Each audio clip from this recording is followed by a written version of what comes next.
Hello everyone. I was gonna do another walk with me story time. It's been a week since the first one I uploaded. But as you can see, it's raining outside.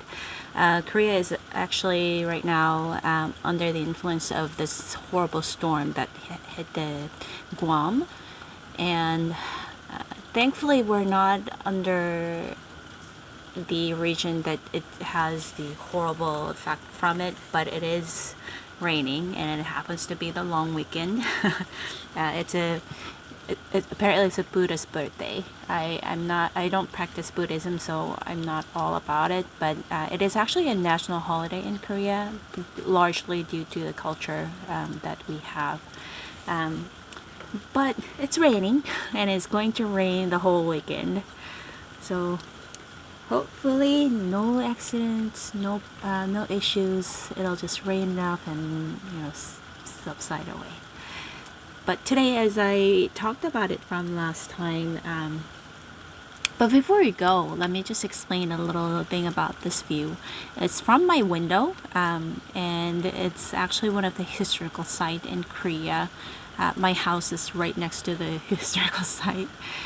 This place is called Ihwajang, and it's a place where our very first president used as a president residency before we had the Blue House or the official president residency where they have all the official things going on. This you can tell this is from the very like long ago. It was back in like early 50s, or I don't know. Sorry, I'm not very good with the history, but it is right after we were done with the Japan colonization by the Japan.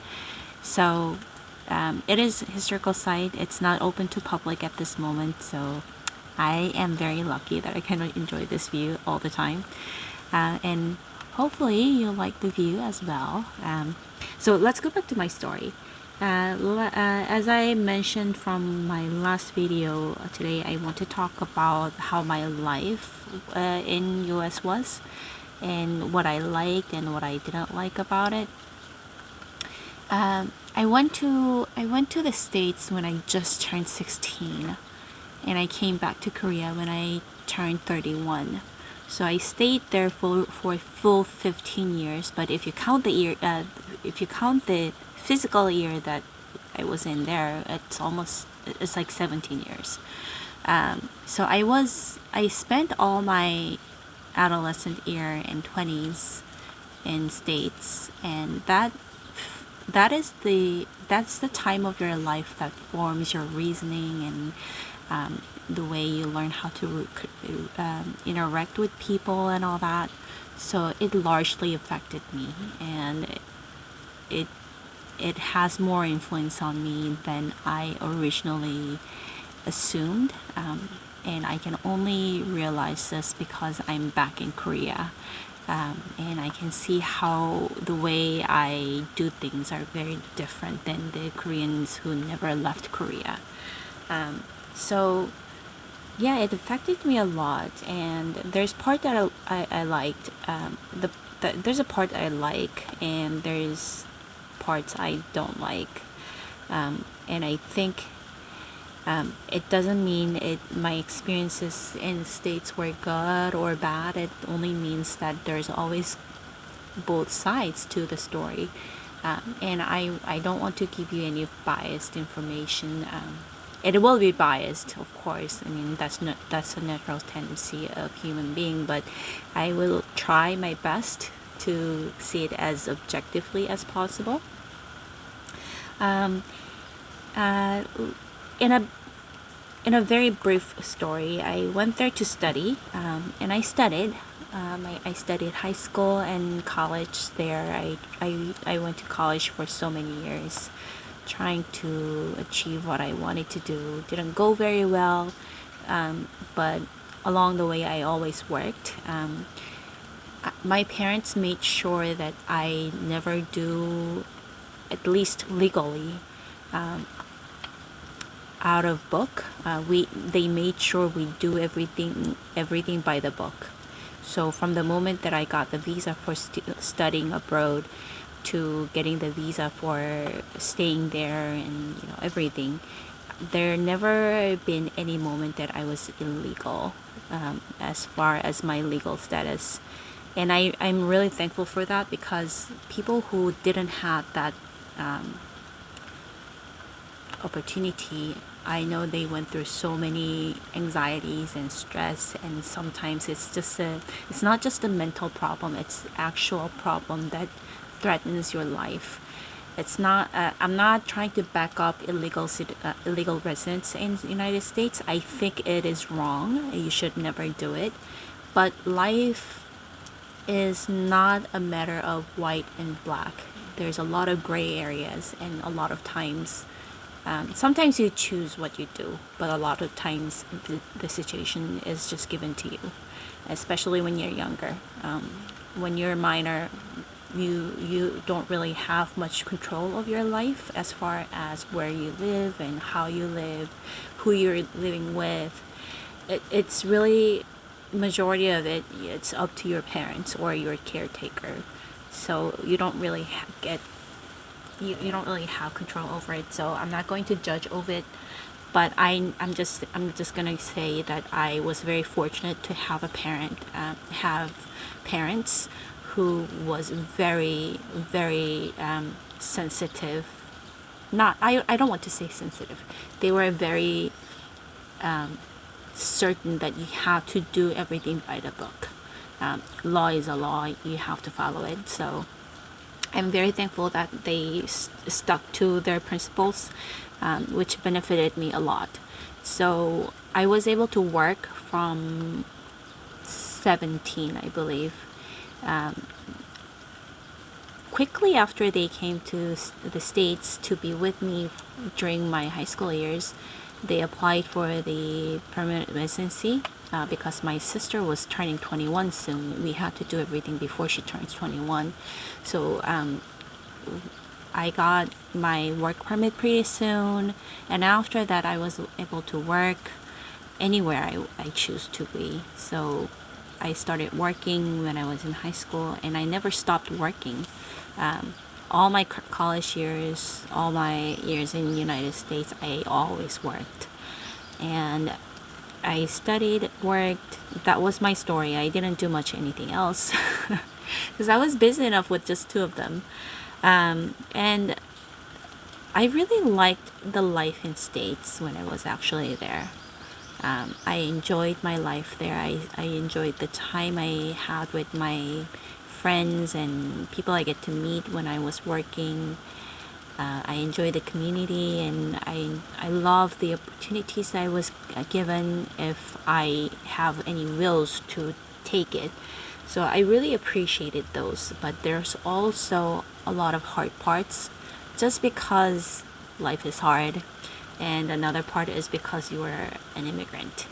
And a lot of things comes along when you try to immigrate into a different country or a different culture. And I don't think people really realize it until they actually run into the problem, because nobody really talks about it. I think it's partially because they're like, suck it up. What are you gonna do? Deal with it.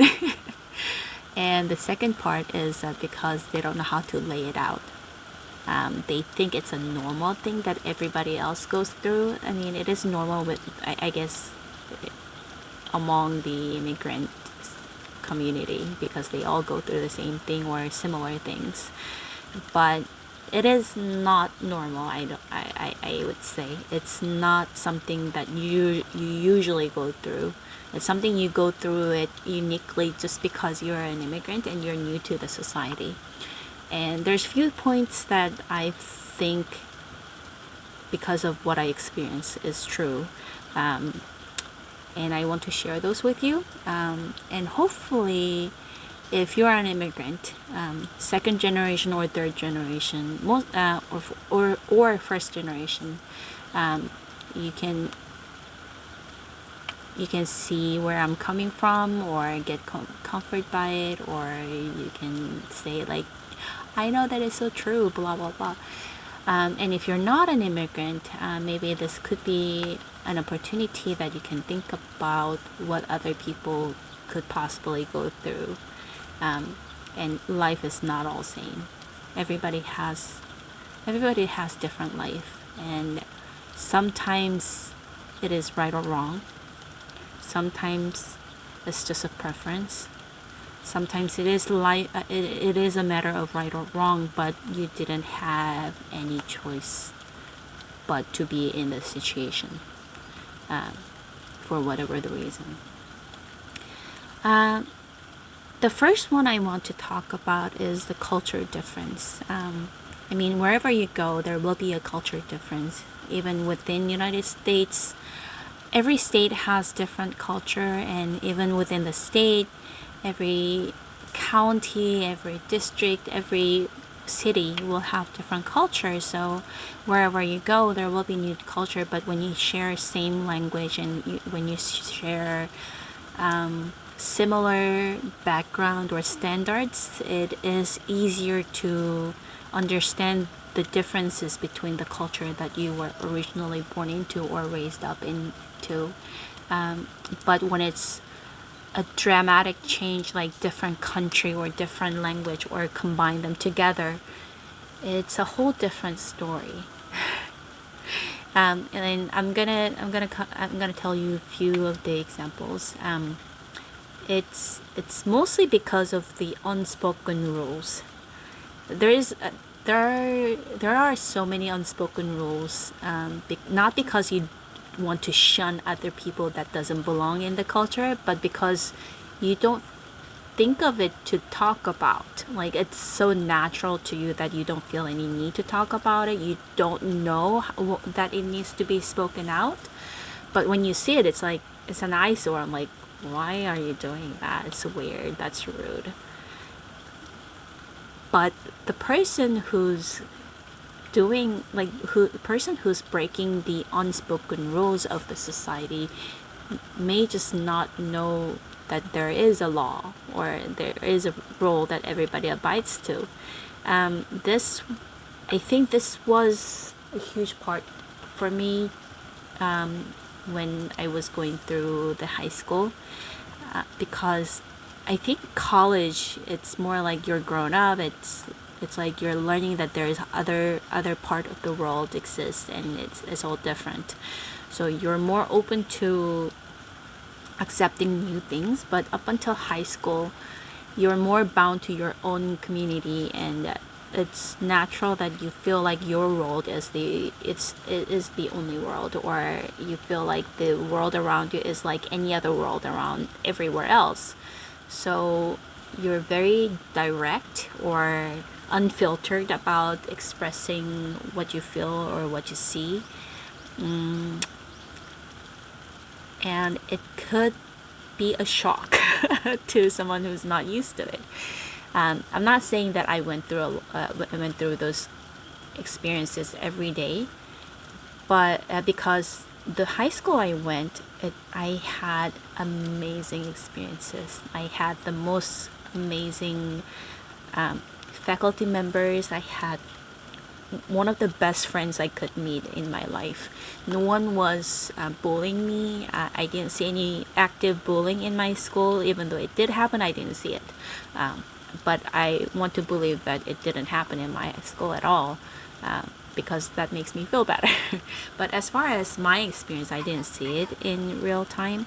So I had good friends. I had good faculty members, but that doesn't mean that unspoken rules of that community is easy to understand. It's just you just don't see it. When you born into the society and when you grow up in that society, it is so natural to you. Nobody has to explain.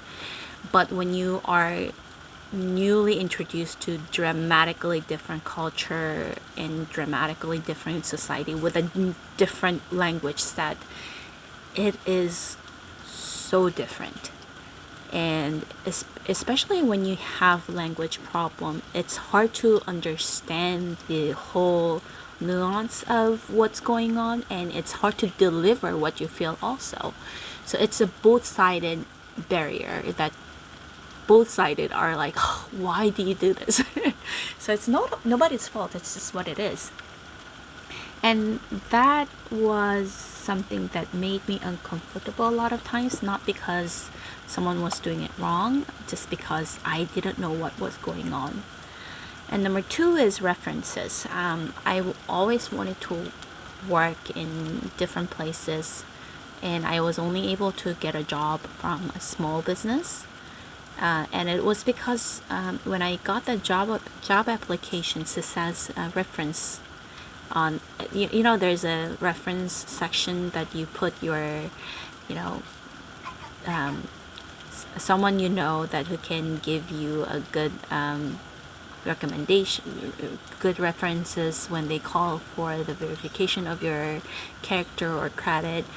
I always got like stuck there because I didn't know who to put, because I moved all the way from Korea. I'm only 16, 17 years old. I don't know anybody out of work, out of school. The people who goes to school with me are all minors who cannot be any like official references. And they specifically said no family, friends, or whatever. So I was like, oh my goodness, I don't have anyone who can give me any reference. So I had the hardest time getting a job because I did not have any reference. And it continued until much later, until I started working slowly in the society and start to get to know some of the managers who loved working with me. And then after that, it gotten easier. But people like my friends who were born and raised in the same community always had better references because they have connections, like family connections, and it's so much easier that way. I'm not complaining. I'm just saying that is what it is. So it was much harder, and when you go out in the society and try to get a real job, it becomes a real problem because people like me, I only have my professors who can give me any reference. But people who has their whole family and whole society that, you know, you are just part of it, it's so much easier to get reference from so many different kind of people. And companies like those, I'm just gonna be blunt and just spit it out. Companies like those. I mean, I would too. And if someone has same kind of resume, like same kind of experiences and almost same kind of capabilities when it comes to the job that they're applying for, and one of them is someone you can get referred by your close friend that you trust with, and the other person only has the professor reference who only saw them in classes, who would you take? I would take someone I can verify with my personal connections. I think that's just natural. I don't think that's unfair. I don't think that's, you know, illegal. I think it's just natural and it's normal. And that's what's happening. And because I didn't have that, because my life was not built around that certain society, naturally I would lack that, and it's okay. It just makes it a lot harder for me to get the same opportunity just because the way it is. And again, I'm not complaining. It's just a fact.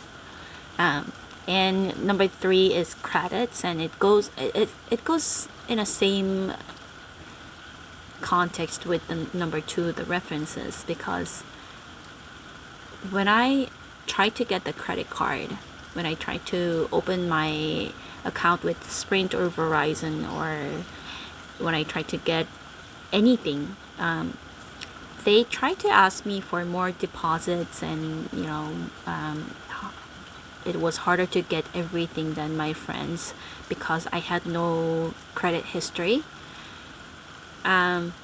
if my parents were from the society, they would have the credit and they could they could co-sign and they could be my sponsor and things like that. Just like a lot of young people who start off on their life, but that wasn't the case. So I was on my own, and it is I think it's only natural that the society asks you for the credit history, because they need to see something to give me credit for something else, and I didn't have any. Simple as that. Like if I had loads of money, that would be my credit, but I didn't. I was just average person who doesn't have much money in the account. I live off of I live off of my salary month to month, and it's sometimes weeks to week. So I didn't have this extraordinary background that would give me some magical credit. I had to build it from the very bottom up, and it is hard. It's so much harder than you think when you try to build up from zero to the normal ground. From the normal ground up, it's so much easier, but from the very rock bottom, wow, it is so much harder. And people don't think that you go through this because it looks like you have good education, you have good family background, it looks like you live a good average life. So people don't think that you would have to go through all this trouble. And they wouldn't know that there's a lot of troubles like this exist in the world because they just don't have to deal with it. It's something they don't get to see it unless you are from poverty or unless you're from a very difficult family. So yeah, that was number 3 point that I was having a hard time with. And the last one I want to talk about is the system. I'm not complaining about the system. I'm just gonna say that out loud first. I'm just saying that it's different than the system I grew up with, and I'm very foreign to I was very foreign to the system of the United States. And wouldn't that be normal? I think that's completely normal and that's natural. It's just that the system I'm used to in Korea, that I grew up in until I was 16 years old, and the system I was faced when I went to the States, it's just very different. It's totally different. They have different standards, they have different principles, they have different laws applying, they have different everything. And being new to system, I don't know how it works. I didn't know how it works. I didn't know where to turn to. I didn't know who to ask. So that was the hardest part. If I knew where to turn to or who to ask, things could have been a lot different because all I had to do was ask. People are very nice generally, or I want to believe that way. People are generally very nice, and if you ask the right questions, they are very willing to help you. They're so willing to help you. Some people go extra miles with you, make sure you get everything right, and wait until make sure you got it and no one treats you badly, and then they go on their merry way.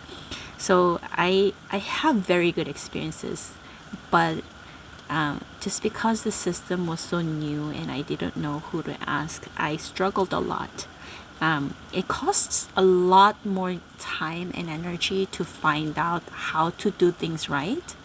And sometimes because I don't, like, even though I tried, I do it wrong. And I have to do it again, or I have to fix the problem and then do it again a lot of times. And that costs a lot more money. Let's say you can get a driver license for like $20. You just go ahead and take a test, and then you get the license. And you would know what kind of documentations to bring, and it's easy to get those documentations for you, for the officials. But if you're an immigrant, it's hard to find out what kind of documents you need or where to look for. Like I let me change to where to look for the list of documents you need to bring. And then a lot of times you don't know where that is. The driver license center, like you don't know where that is, so you have to search and all that. And then when you get there, you get to realize you need the insurance covered, so you can take the test and then bring your car back home. I'm like, let me go back home and get my insurance first, and then come back later, and then cancel my reservation, please. That happened to me so many times. When I have to go through the official things, there's a lot of things that people who grew up in that town knows instantly. Like, oh, you're going to the health center. It's like you don't have to tell me where it is. You don't have to tell me what to bring. But I wasn't like that. I was not grew up in that town, so I had to search where the driver. I had to search where the health center is. I needed to ask which department I had to go. I had to find out like what time they open and close, blah blah blah. It's a very minor things. It's very minor things, but it takes a lot more time than you think, and that takes up your energy too. And only to find out that you did it wrong, you go in and fix and try to do it again. And fixing takes a lot more money than to do it right. And that was my life for first 10 years in United States. And it was exhausting. Now I look back and think about how I never felt it exhausting. And it was largely because I had so many good people around me who tried to help me, even though they didn't exactly know how to help me all the time. But I did have good people around me, and I'm still grateful for them. And second, because I didn't know that was not everything, like that was not something that everybody goes through. Like you don't have to go through that all the time. I thought that it's something that you go through it anyway, because that's the only thing I knew. But it wasn't like that. And one thing that I think it affected me the most is the school system. I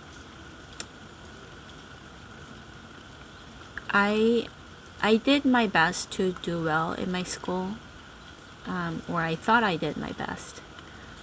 But I didn't really understand how the school courses were organized. I didn't know what would be helpful for my college. This is how bad I was. I didn't know when I should take SAT. I thought as long as you take SAT before you go to the college, it would be fine. I mean, it is true. I mean, it works that way too. But I didn't know that most people who is trying to aim for higher education for a better success, they take SAT in their junior year and try to get a good score on first try. I did not know that.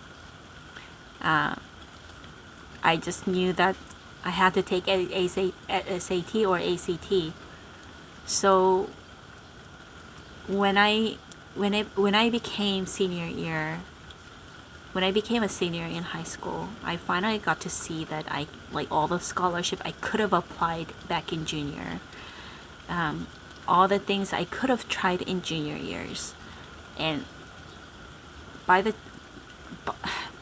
when you become 12th grade, there's a lot of things that you already missed, and I didn't know that could be the case. So I was very busy trying to catch up with my schoolworks in junior year in high school, and when I became a senior, I was ready to jump into getting ready for the college or college acceptance and everything.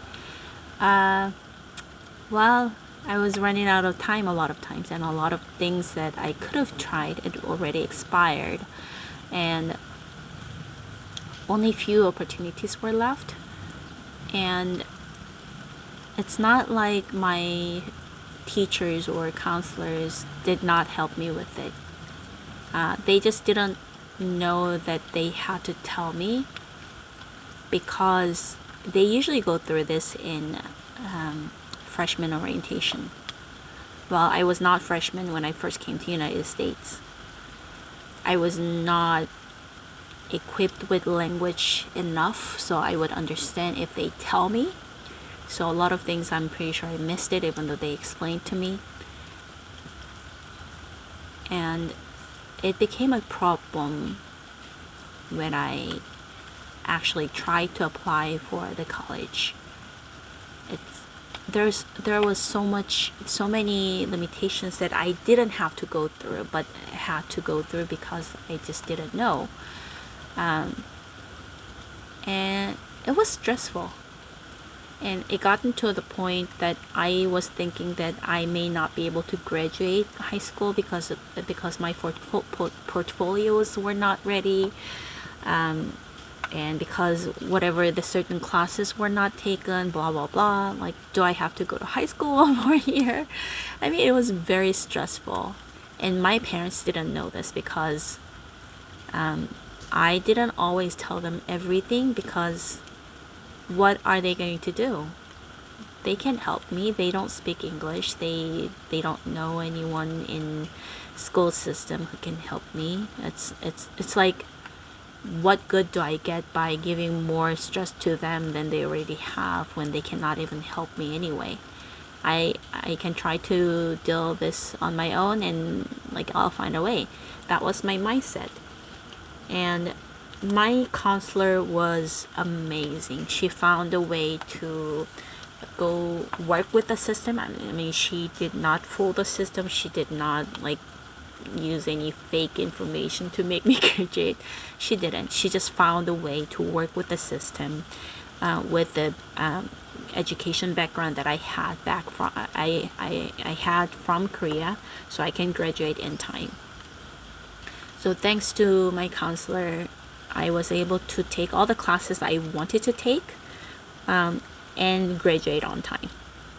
So like, I'm very sad that I was never able to express this appreciation to my counselor when I graduated, because still back then my English was not so good. I didn't know how to express it fully. So if I can go back and see her, I would like to thank her in person. But I'm pretty sure she's retired. When I was a senior, she was pretty close to her retirement anyway. So I'm pretty sure she already retired and enjoying her late life. But if I could see her in person, I would love to say my appreciation, so she knows what she's just done for me. But all these things are things that I could have done it better if I had one person who went through this before me. But I was the first person to go through the whole education system in the United States from my family, so no one in my family could have gave me any kind of advice when it comes to when to take SAT, how to apply for the college, what kind of extracurriculums will help me and all that, because I did all the research. Like, I would go into the college website and look for what they're looking for in their new students, and how to apply for scholarship, how to apply for housing, and everything. I would go through everything and then research, and then let my parents know, okay, this is the situation, I need this and that, so I need your help on, like, I need you to take me to this center so I can get this documentation. So my parents, as much as they tried to help me, all they could do at a lot of times was giving me a ride to a lot of official departments, so I can get there, and then be there for me to sign off on the authorization form because I was a minor. I needed the adult to verify me on everything. And now that I think about it, it was really hard time.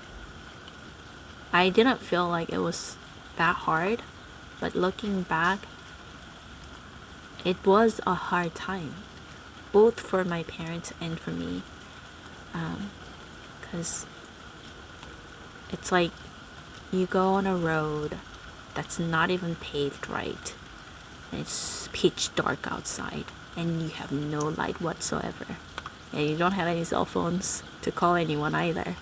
You just have to be very careful when you take the next step to make sure you don't step on a uneven surface and trip yourself over or startle any wild animals so you can stay safe.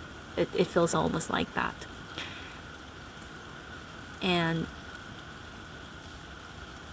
if I could go back to States now and start over again to adjust to the whatever the town I decide to go back to, I can do it so much better. Like I know I can do without any problem. I just know where to go to, who to look for, and how to do everything. So it'll be so much easier. But getting to that point was so painful and so energy draining, I would say.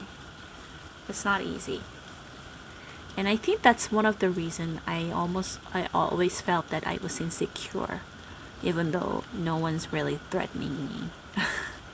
And the society had been very good to me a lot of times. And I'm pretty sure a lot of immigrants, especially first generation and 1.5 generations, definitely goes through this problem because nobody knows better than them. You're the first one in your family. You're the pioneer.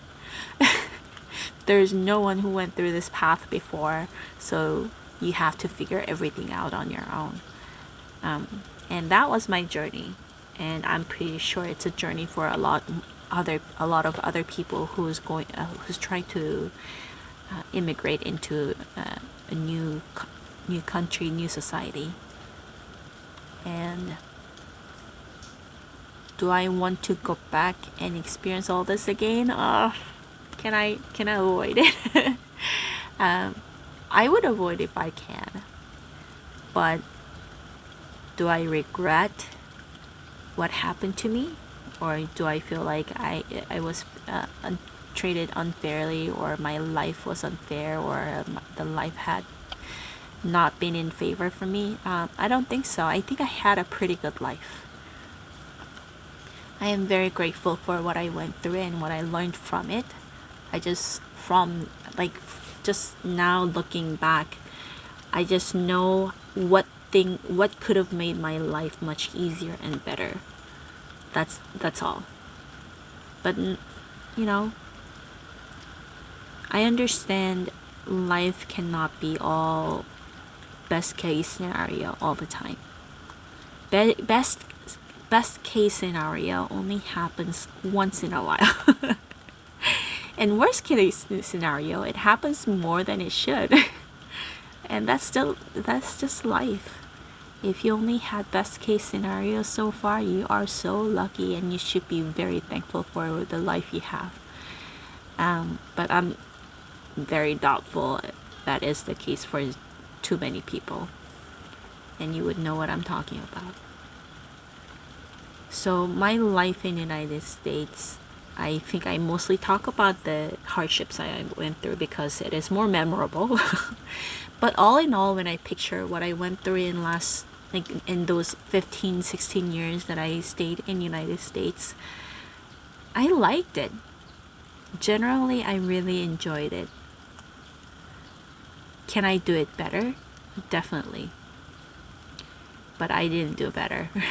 That's what I have is what I have. And I am okay with it. It would be a lie if I say I'm happy with it, because I am definitely not happy with it. I wanted it to be better. But would the experiences I got from the journey I took help me in the future or currently? Yeah, it'll always be my strength, and it'll always help me to be better at what I do, or better at what I try for the first time, because I've already done that so many times.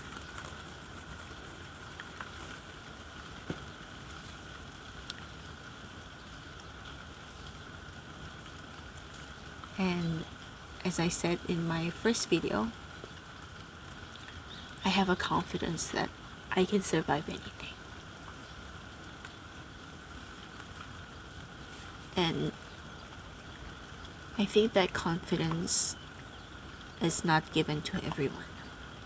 I think I earned it. And I know it is very precious. And I know I will not lose it, because it is engraved in me. So come what may. Come what may, and I will always survive it, and I will always find a way. And in the end, I will say I had a good life. So yeah, that's my story. And I know for a fact that I'll be okay in the end. Whether that being more wealthier life or less wealthy life, it doesn't matter. I just know that I'll be okay. And I hope that you can say the same for your life as well. It got into a super long video. It's over 40 minutes now, but I wish all of you have a wonderful weekend, and also have a very productive week next upcoming week. And then next time I will probably talk about my life in Korea after coming back from the States, and what's the hard and what's the good. And I hope you find it interesting. Alright, I'll see you next time. Bye bye.